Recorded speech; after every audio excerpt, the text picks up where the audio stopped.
Bonjour à tous. Présentation aujourd'hui d'une espèce qui me tient à cœur, les Neoponera villosa.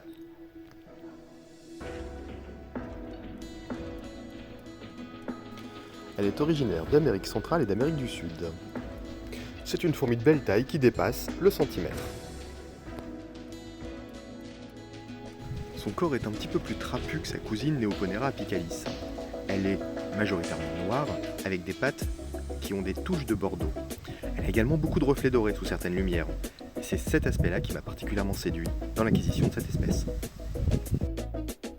Cette fondation vient d'un éleveur assez connu, Henrique Baumgarten, et sa boutique Exotic Ant.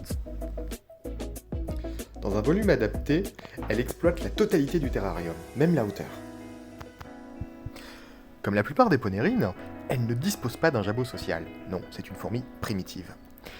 Elles vont, comme là, créer des gouttes de liquide entre leurs mandibules avec leur langue, qu'elles vont pouvoir ensuite partager d'une fourmi à l'autre. C'est une espèce qui dispose d'un dard, encore une fois assez proche de celui d'une guêpe. Il semblerait que la piqûre soit assez douloureuse. J'ai la chance de ne jamais m'être fait piquer. Après, elle ne s'en sert pas forcément pour chasser. Là, on voit que la fourmi est en train de traîner un insecte qu'elle va certainement ramener au nid.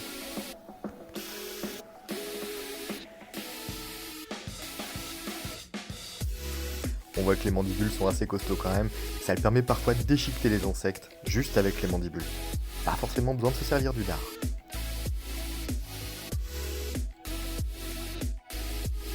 Le terrarium est suffisamment grand pour pouvoir me permettre une cohabitation.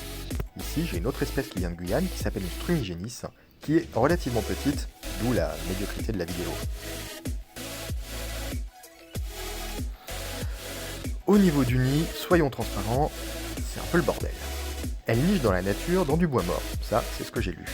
Par contre ici, elles m'ont excavé pas mal de terre, un peu tous les reflets qu'on voit, les reflets un peu clairs, un peu d'un bosse d'argile, mais c'est un substrat classique pour ponérine. On voit l'entrée principale ici, et j'ai compté 7 entrées annexes en tout. Avec des petits trous là, donc on les voit avancer, entrer, sortir. Elles ont fait leur vie. Comme c'est un terrarium naturel, je ne vois absolument rien de ce qu'il y a dans le nid. Dans ce terrarium, j'ai installé une plante nectarifère, une Ninga thibaudiana. C'est une plante qui va créer du nectar via des pores extrafloraux. Pour plus d'informations, je vous invite à me suivre sur Instagram ou sur ma page Facebook, le Bestiolarium. Je vous remercie et je vous dis à très vite!